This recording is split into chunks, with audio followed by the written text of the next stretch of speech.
Hi guys, welcome back to another video. Welcome back to my channel. I am Aimwa. I am a makeup artist, a YouTuber based in Port Harcourt, and yeah, today's video is going to be just a process video on how I got my bride ready for her white wedding. But first, I want to quickly apologize for appearing like this. When I mean appearing like this, I usually don't go to workplace with camisoles. It's just that something spilled on my shirt and I had to take it off, else it would, turn to something else. So yeah, let's just get into the video. So while you guys are watching, I just want to, use this opportunity to talk about some of the challenges I have faced since I started doing makeup as a business and how I have been able to overcome it or overcome them. And I'm doing this because when I was younger in my business, like before I got to this point, I always used to find videos like this really inspiring because it felt good knowing that, or I felt a bit of relief knowing that I wasn't the only person feeling that way, and I would also learn from other people's experience. You understand? So let's get into the video. So the first thing I know that I faced, or the first challenge I know I battled with as a makeup artist, was really low self-esteem. Yes, low self-esteem. First of all, you need to know that makeup is not really something that people glamorize like that in comparison to their outfits or their hair. Makeup is really the least of people's concerns most of the time. But one thing I've noticed with makeup is it's actually very important. You don't realize how important it is until you have a bad makeup on and you see how it ruins your entire day. But that being said, being that I'm in the environment where makeup is not really a necessity or a need that people be like, oh my God, I need this. The moment you want to charge or say, okay, I do this and this is how much it will take me to do this, they tend to frown at the price, and it really affected my esteem in the sense that you start hearing things like, for just makeup. Do you understand? Or you hear things like, you will never get this far as a makeup artist. There's nobody that is going to pay you that amount. You won't see people that will pay that amount for just makeup. And all of these statements are things that really affected me because I'm like, am I in the wrong business? Is it something that is sustainable for me? Do you understand? So I know that how I solved it was, try to put myself in the environment of people that have the same like minds, people that are in the creative industry, like the makeup, the hairstyling. I really try to put myself in that environment because seeing people in my field succeed, it really just boosted my esteem that, okay, yes, I can actually do this. But one thing I had at the back and front of my mind was that I can't do this alone. I have to have a higher being, someone who is bigger than me, that can, put me in places where I know that I will be appreciated and I will be valued. Another challenge that I had was really about the skill itself. I didn't have a flawless glam, in the sense that when I see people, like people's video that I watch, I like how it is. And I'm seeing that the work I'm doing is not the same. It was something that really, baffled me, and I really struggled with it because I learned makeup basically from watching videos and practicing on myself. Do you get? But on other people, it was still from watching videos. But I've come to realize that it's not everything you can learn online, especially as a a beginner. You just learn the basics. You don't know the in-depth of things. And that was really what I struggled with. I didn't know the in-depth of things. For instance, I would just see someone using white powder. I wouldn't know that, oh, that is a translucent powder. I'll go and be using white powder. And I'm like, this is not the same result. So I think out of that curiosity, that was what made me want to now upgrade and learn from someone who has, spent longer in the business. And it really helped me tackle that challenge. Because some of the things that I did struggle with in makeup is eyebrows, how to draw eyebrows that will fit someone, because it seems easy until you want to draw it and see that this is actually a problem. Or was it with skin work? I wasn't familiar with different types of skin and different types of skin work that is applicable to each skin type. I usually just use one routine for everybody. Sometimes it will work, sometimes it would work, and when it doesn't work, I'm kind of confused, like, what did I do wrong? Do you get? That was really just for my lack of knowledge. Another thing I still struggled with a flawless glam was achieving longevity in my craft or in my job.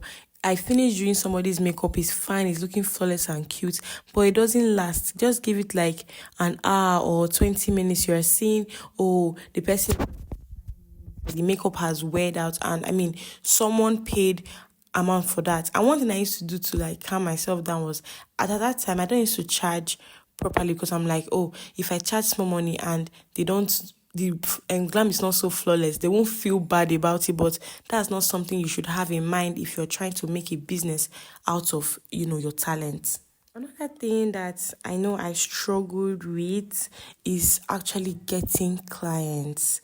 You guys, I used to feel like people that are always having clients at their beck and call was like they were doing something miraculously like different. Getting clients, getting well paid clients. And to be very honest, I don't think there's a blueprint as to how you can get clients.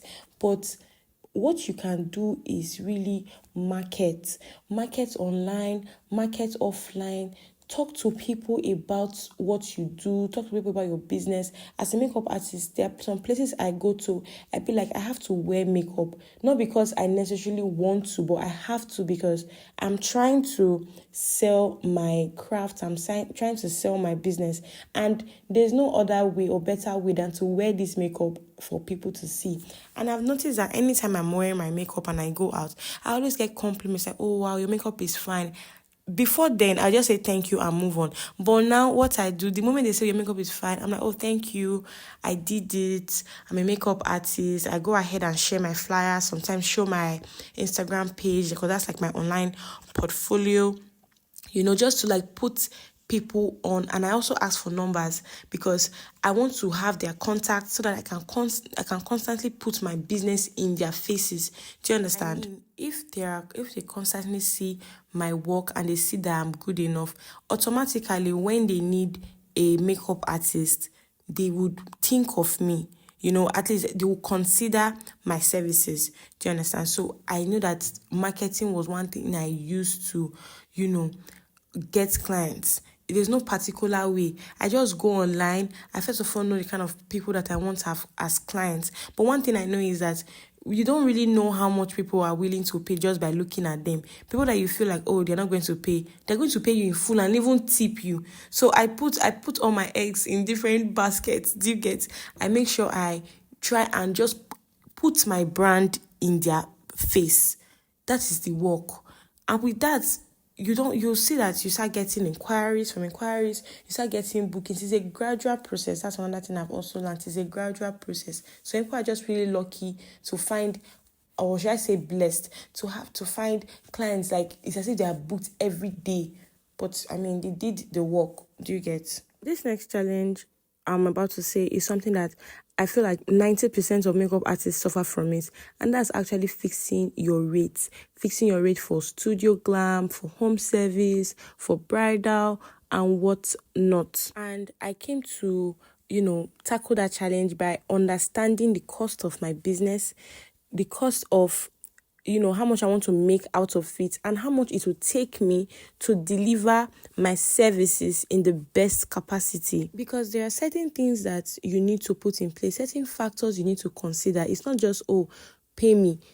They pay you. Can you now, what they pay you, can it be put back into the business? Do you want the business to grow, or is just a hobby? There's a difference between hobby and business. If you are trying to make something out of it, make something out of your talents, make something out of your handwork, you need to understand how much it would cost to run that business effectively, how much you need to put in to get money back, profits that can also grow the business. If you need a video on how to set your rate card, just comment rate card in the comment section, and I'll have to make a separate video that would talk about that in full. And in place of how to put your rate cards to people that will pay, it's really just the confidence that you have while talking about it. First of all, you need to understand the value you are bringing, because if you don't know the value you are bringing, you won't be able to convince people to pay you what you charge, or see reasons why they should pay you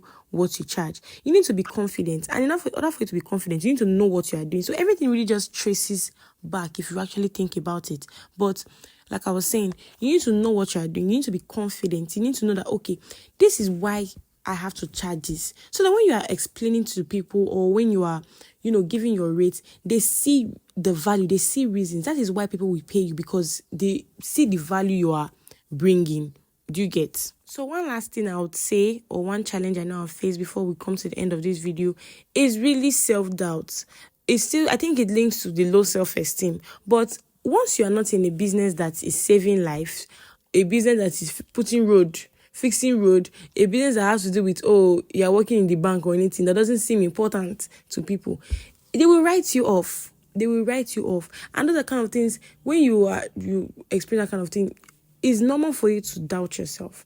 So I really used to doubt myself, like, oh my God, am I good enough? Can I do this? Can I not do that? But he that is in me is greater than he that is in the world. You need to understand, everybody have their source, and my source is Jesus Christ. Whenever I feel any sense of doubt, self-doubt, I tackle it with the scriptures. I will constantly remind myself of the person I am working with, of the person who is my anchor, who is my firm foundation.